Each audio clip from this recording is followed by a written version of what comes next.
So here's a question I got. You know, one of the headlines that John Campa put out on his videos or a clip, from his recent podcast is basically, is this the end of movie theaters with HBO Max making the announcement that all 17 of the blockbuster films originally scheduled for theaters, are also going to be hitting simultaneously for 31 days, basically a month, upon the day they're released in theaters, um, that they're going to be also on that same day hitting HBO Max.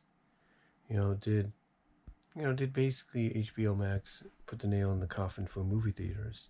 Did it pretty much kill the movie cinema experience? And maybe in the eyes of people like John and 3C Films and others, perhaps maybe they did, or at least they kind of punctured a hole in the boat or in the cruise ship, if you will, that's known as N.A.T.O, the National Association of Theater Owners, and now it's causing it to tread water. It's taking on water. But here's my honest response to that. Despite the fact that HBO Max, took that little drilled hole that Disney Plus and Universal were drilling into the N.A.T.O cruise ship, if you will, and causing little bits of water to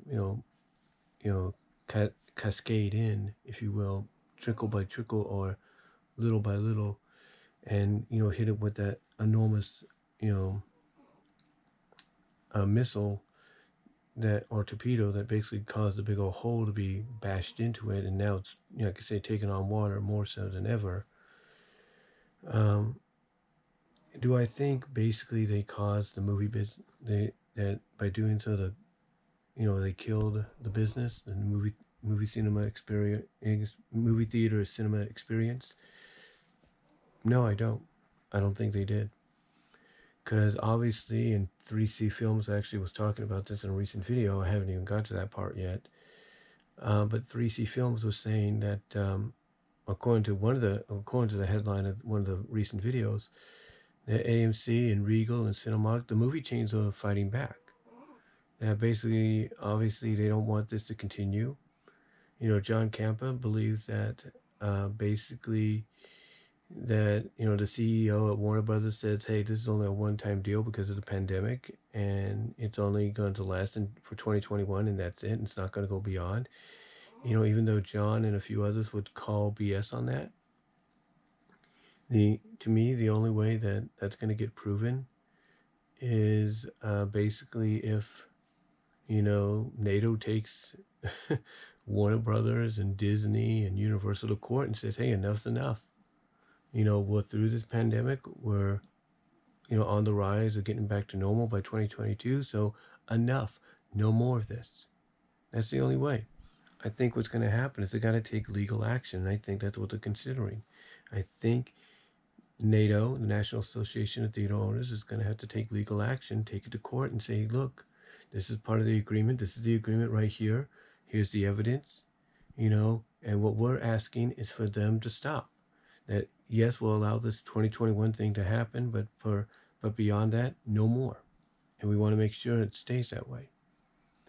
So yeah, people might have their opinion of whether or not this is killing the theater business, because now everybody has, TVs like with mine being 4K and some others being 8K and everything, and, being bigger than mine, probably being as big as this whole wall, if you will, almost, that, they could just watch the movie at home. I mean, Joe Vargas, when he was talking about this, just briefly, he showed the big screen that they have in one of the studio rooms in his new home, that being Angry Joe, the Angry Joe Show. And that's kind of what I'm talking about. You got people that have screens that big, probably with projectors, and they're like, hey, we can just watch it from here. What's the big deal? And I think that's what N.A.T.O does not want. I think that's basically what AMC and Regal and Cinemark, all of them, they don't want. They don't want that to happen. They want people to come, spend the money in the theaters, get tickets, sit, get popcorn and all that, and enjoy the movie there. They don't want to have to lose that money, even though the deal pretty much that HBO Max and Warner Brothers has put out is saying, hey, you're still going to get the theater experience, But for 31 days, it's also going to be available at home. And oh, by the way, they'll still be in theaters even after that 31 days, because they'll become, after 31 days, theater exclusives. And the only other way I think the theaters are going to be able to make up any money they might lose is to keep the movie in the theaters for maybe a couple months longer than usual, just to make that up. So that if people didn't get a chance to see it on HBO Max, then they would have to go to the theaters and see it.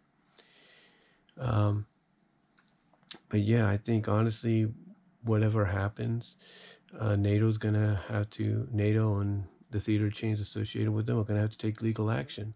They're gonna have to take legal action, show the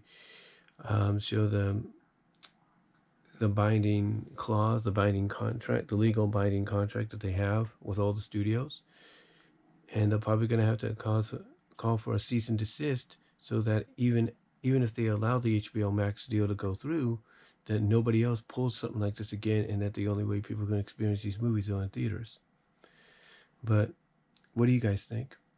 Do you think that's what's going to happen? Do you think NATO and the other movie chains associated with them or part of them is going to have to take legal action, maybe cease and desist, to prevent any further financial damage happening, or potential financial damage happening to them? What do you think? Do you think perhaps people got a point and this is it? This is probably the final nail, the first nail in the coffin of the movie business, the movie cinema business, going out of business, in the long run or in the near future. Let me know down below. Comment if you like. I'd like to hear what you guys have to say about it, and I will talk to y'all later.